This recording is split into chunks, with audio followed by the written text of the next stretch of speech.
Welcome to Getting to the Truth in This Art. I am your host, Rob Lee, and today's guest is Evan Woodard, a Baltimore-based explorer, photographer, and historian.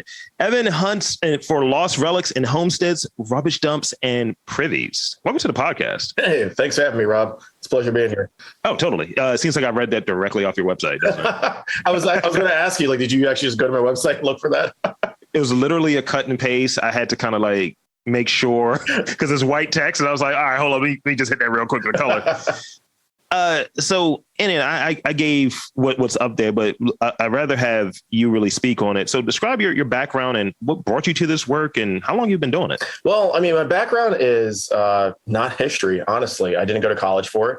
I've just been a fan of learning about history all my life.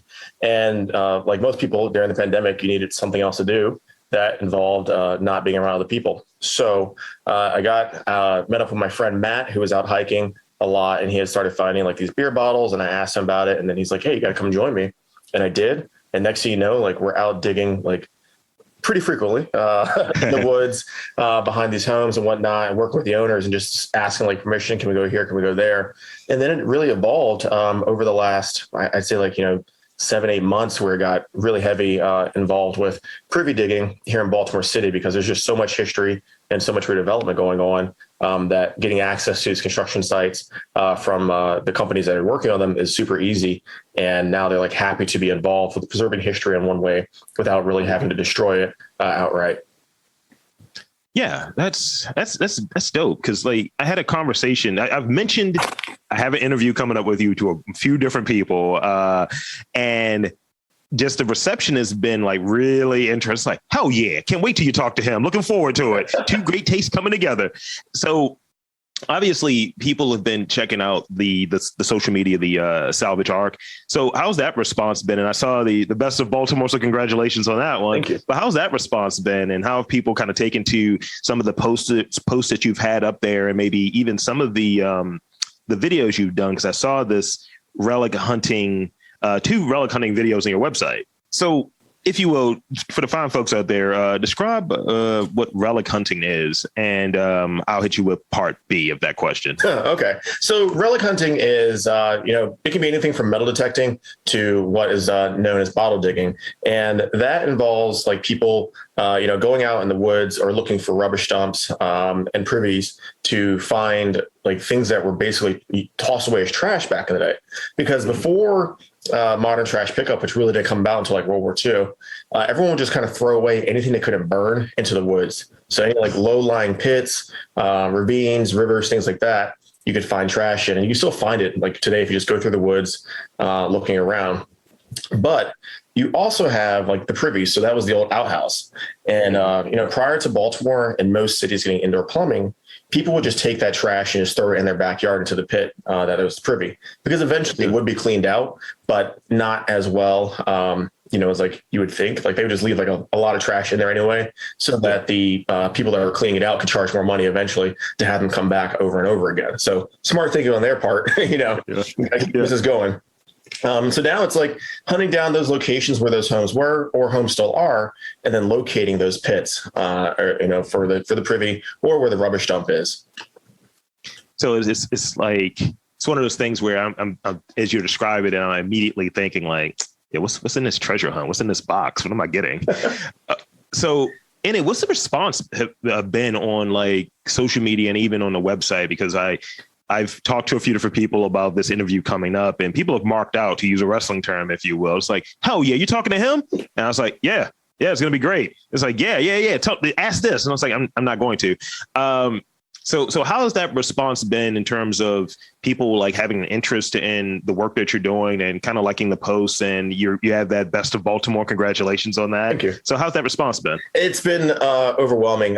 When I first started this out, this account, I had another photography account here for Baltimore, and that was doing really well. But I didn't want to clog up that feed with all my, trash items I was digging up. So I decided to make a new one just like my friends and for a few people. And then it just took off. And I believe what really sets it apart from some other accounts that do this is that I want to tell the personal story about the items itself, not just what it is. So making it something more personal to, people that follow me or people that are reading, different articles and everything like that. And then as far as like the response has been amazing. I mean, we've had Baltimore Sun, Baltimore Magazine, another Baltimore Magazine article coming out in a few months. And then there's some other things that I can't talk about behind the scenes, but it's really cool when I go out and I talk to people about, they're like, oh, what do you do? And I talk about the relic hunting and everything. Like, they go, oh my God, wait, you're Salvage Arc. And I'm like, yep, that's me. I had that happen yesterday when I was at the watching the Ravens game. I was talking to the assistant dean for Johns Hopkins Medical School, and he was like, wait, you're the guy that does all the bottle stuff. And I was like, yep, that's me. He's like, oh my God, your work is amazing. We would love to like do something with you. I was like, excellent. So it's I think my account really shows that history is everywhere and that people can go out there and find it on their own. It doesn't have to be something that's just limited to like, professors out in the world doing archaeology digs and things like that.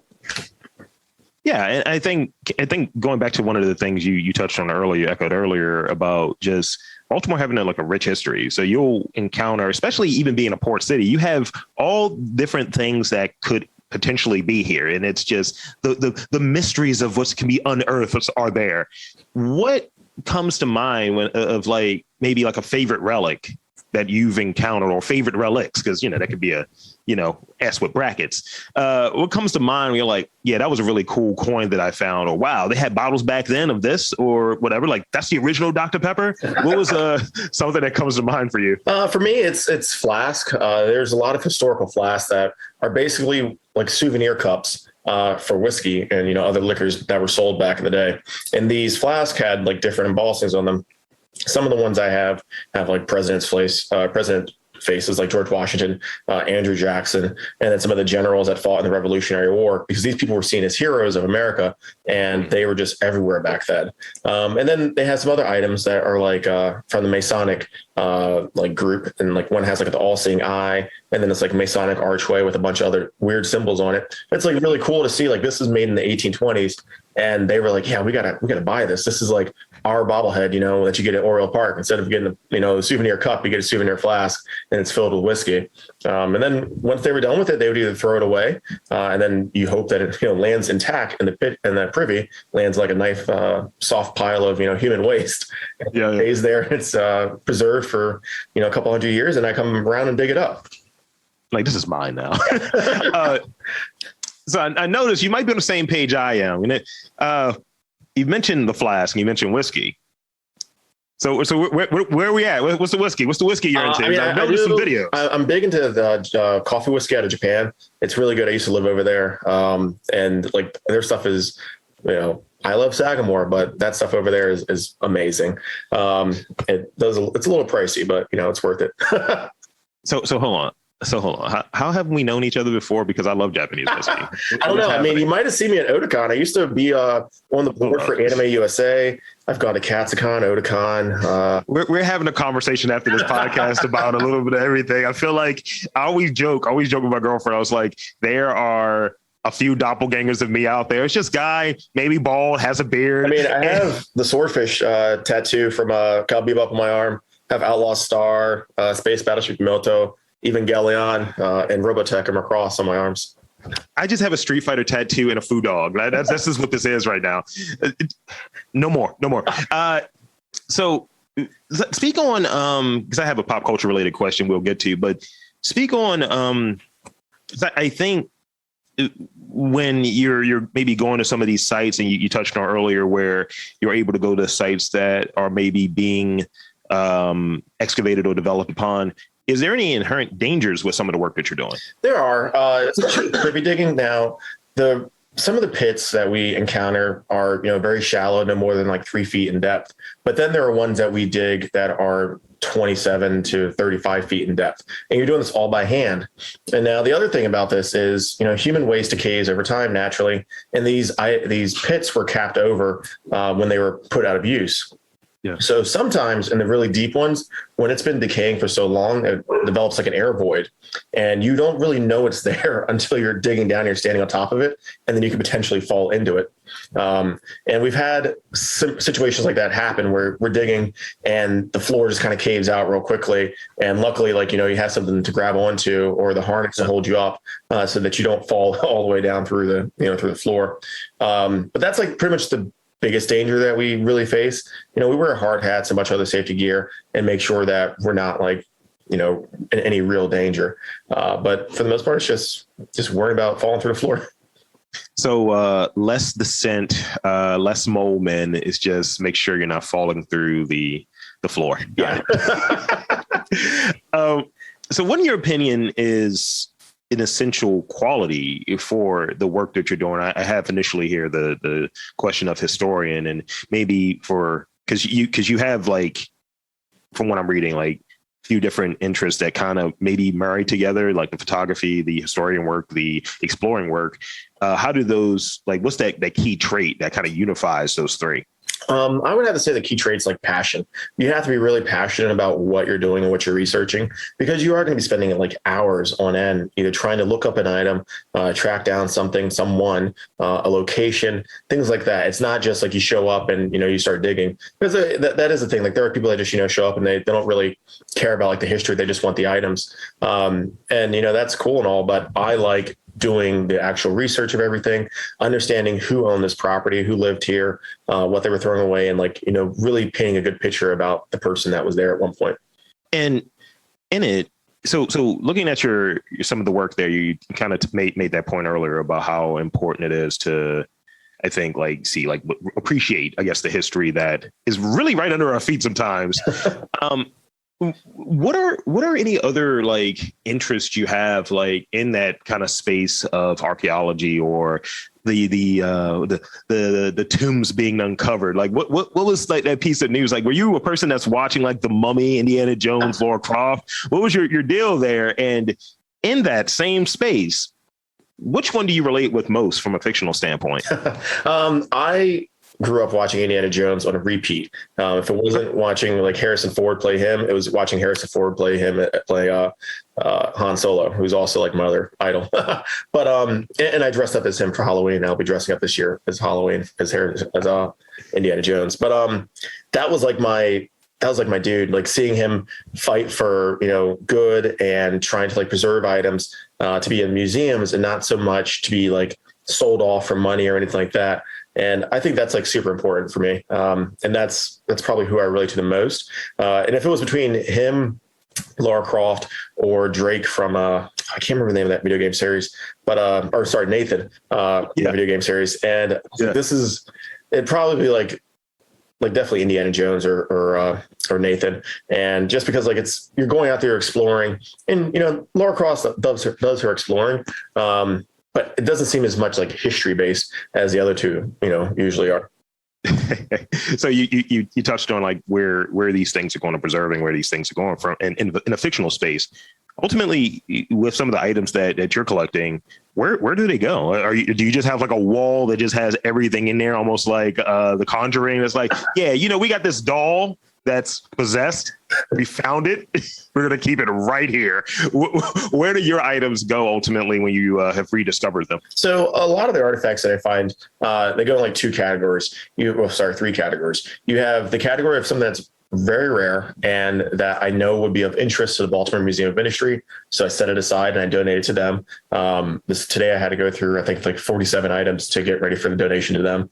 And then you have items that I know that they already have and aren't of significance to them. So I ended up keeping in my collection. And then we have the items that are duplicates or super common, things like that. And then I sell those to raise money and give a portion of the proceeds to the Baltimore Museum of Industry. So it's still giving back to, the community. That's great. That's great there. When you described like, oh, this is a duplicate, I'd immediately thought of like Pokemon, like collecting those cards. I was like, the hell is this? I don't want another standard common Pikachu. I don't know if it's big cards, I'll take that. Yeah, right. So how do you balance your time? How do you kind of, because you're at these, these sites or what have you, how are you balancing your time? You make copies, Dr. Manhattan style? What are you doing? If I had copies of me, that'd be awesome. I'd be able to do so much more here in the world. I thankfully work remotely. So, and, I can do all of my job from wherever I am in the world. So I usually have my laptop with me. I'm doing something during the week. I'm very available. My boss knows what I'm doing. And then if it's, during the weekends, I just pretty much have my camera with me. I kind of can't make too many plans these days just because I don't know when these sites are going to pop up. Like with the construction site, we might get permission to only be there one night, and we don't know what night that's going to be. It's usually a lot of it's last minute. And then we have to also be flexible with people's work schedules now, because we're digging in a lot of people's yards that are like followers of my account, or they reach out to me through, other means. There's a neighborhood we're working with right now, pretty much digging every house in that neighborhood. It's probably like 60 homes. Oh, wow. Yeah. I can just only see it from like I see it. Sometimes I see things in a bizarre way where I immediately thought of like you just rolling up like in a 64 Chevy a la Guy Fieri. It's like, yeah, we're rolling out. We're going to start digging in people's backyards. And then the theme just comes in. Honestly, you're not wrong. It's rolling up in my 4Runner, and then I start knocking on doors and I tell them what we do. I usually bring like an example of what we're looking for.